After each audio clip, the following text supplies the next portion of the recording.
podcast. My name is John Deedy, professor at the community colleges of Baltimore County. And today I am interviewing former state senator Jim Brochin, who has been thinking about a possible run for county executive as an independent. Good afternoon, Jim.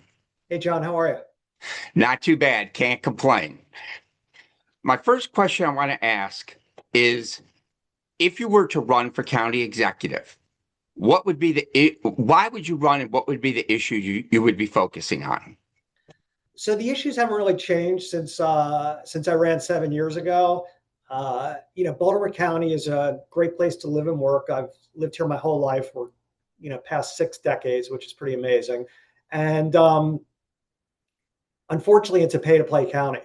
And development has always been the top issue. It was a key issue after 16 years in the Senate, why I decided to run in 2018. It hasn't changed. There's not much open space left. The infill development across the county is staggering.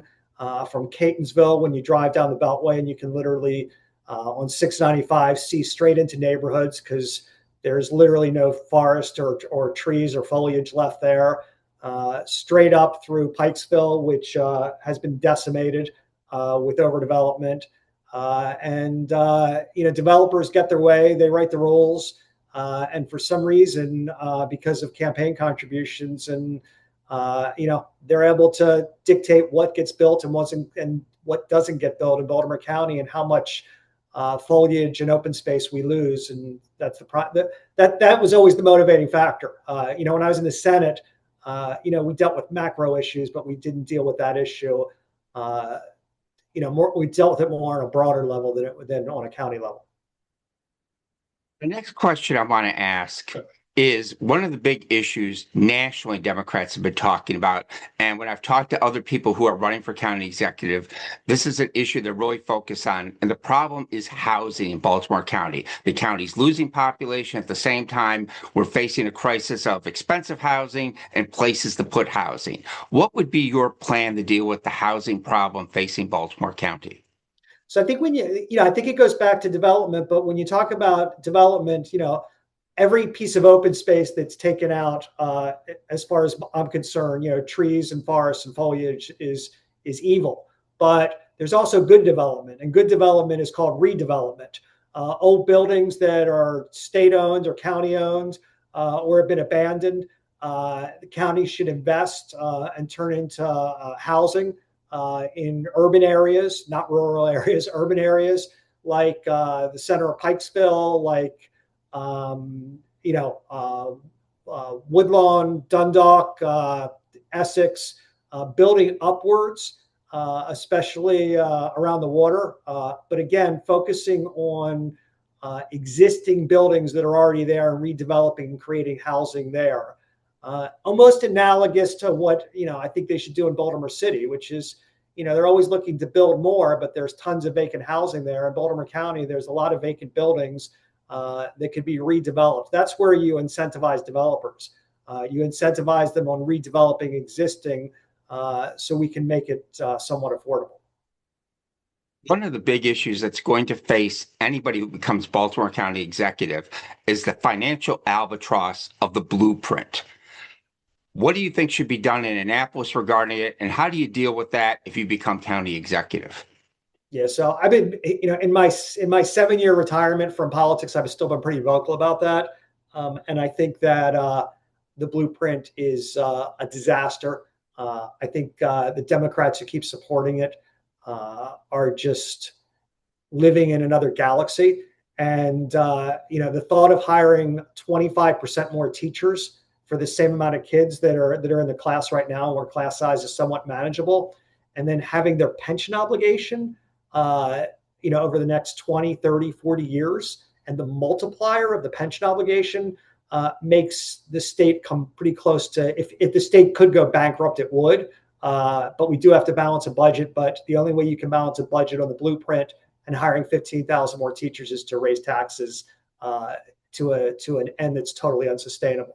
So the shorter answer to your question is this: the role of the county executive is to go down to Annapolis during session and say, no, I don't support this. Yes, I'm a Democrat, but no, this is a harebrained scheme The unions have been running education way too long in Baltimore County and the state. Look what they did to our kids during COVID. Our kids lost a full year, and you can put it on the backs of the teachers because for some reason in private school, they managed to have outdoor classes and tents and things like that. And in Baltimore County, they had the Zoom, which we're doing now, but is a lot less effective when you want a kid to, listen to class than when you're interviewing me. So, you need a county executive who's got guts, who's going to stand up to the teachers union, to TABCO and MSEA and say, no, this isn't working. It's not sustainable. We're not, and to lobby effectively and get other county executives, both Dems and Republicans. And I'm the only person that has bipartisan credentials like that to do something like that. You are correct about the Zoom education. It was a cluster disaster that should have been stopped a lot sooner. My next question is, there was a lot of controversy earlier this year regarding the situation regarding Kelly Madigan as county inspector general. If you were to become county executive, would you want to see her stay in that position? Yeah, well, I think your station highlighted me, and so did WBAL Radio, that I'm the one that kind of called it for what it was, which was it was payback that Senator Klossmeyer, interim county executive Klossmeyer, had to do for Johnny appointing her, winning her the 2 votes that she needed to be appointed county executive. And Johnny didn't want her there and tried to have Kathy do her dirty work. It backfired. Of course, I'd want her there. I called for that. More importantly, the 2 council people that didn't, that tried to oust her and try and get rid of transparent government that was supported by the rest of the council, should be disqualified. It's a disqualification for them to run. And I'm speaking specifically of Julian Jones and Pat Young. They have shown that they're not capable of being county executive, shouldn't get the nomination because they don't believe in transparent and open government. Whether you like Kelly Madigan's decisions or not, they're based in a nonpartisan fashion. She goes after D's and R's, which is the way it should be. And I think Pat Young and Julian Jones have shown that they're not qualified for the job because they don't understand the difference between right and wrong. So yeah, of course I'm going to keep her. I spoke on her behalf. I spoke at rallies. I called it the way I saw it, and got the stiff arm from the county executive and the interim and the former county executive as a result of it. My next question is this. There's been talk, and you've raised the possibility of running as an independent. My 2 questions are this. First, what is your kind of drop dead deadline on making that decision? And second, have you considered running as possibly a Republican instead?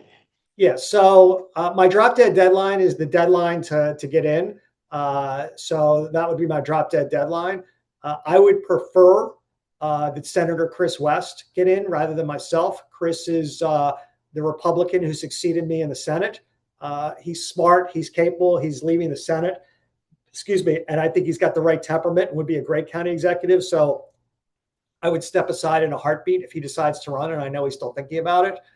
But no, I would not run as a Republican. I can't be in the same party as Donald Trump. It's just it's a non-starter. As much disdain as I have for the left, the socialist left, MAGA is a non-starter, and adhering to some of the stuff they're doing. The latest is pardoning George Santos because he votes Republican is just.